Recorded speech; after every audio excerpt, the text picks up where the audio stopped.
انت ليه يا ابني بتفكر في نفسك اخر واحد؟ ليه بتفكر في كل اللي حواليك ودايما تحط نفسك في المرتبة الاخيرة اخر واحد؟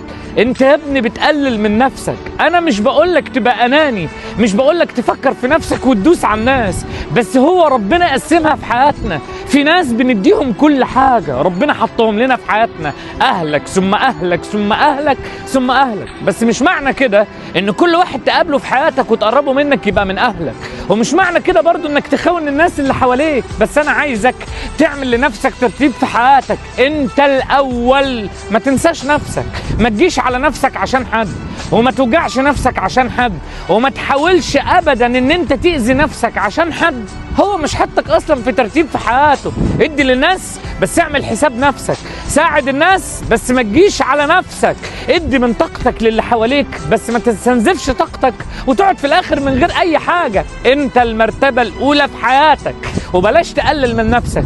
ومش كل لما اقول لك حاجة تاخد الكلام وتقلبه العكس وتبقى متوحش مع الناس. الفكرة في انك تعمل حدود مريحة، حدود في حياتك مريحة. ترتب مين ينفع يبقى قريب ومين المفروض يبقى بعيد، ترتب مين يستاهل تديله ومين ما يستاهلش انك حتى تبص له، ترتب مين اللي ربنا وصاك عليهم في الدنيا، اهلك وولادك ومراتك واخواتك وحياتك، ومين اللي ما ينفعش اصلا ان انت تفكر فيهم لان هم مش في طريقك اصلا. اسمع يا ابني، بلاش تبقى انت اللي بتقلل من نفسك وانت اللي بتاخد من طاقتك. انت اللي تحط نفسك من النهارده انت مرتبة اولى في حياتك، وغصب عن الكوكب كله هتفضل انت المرتبة الاولى.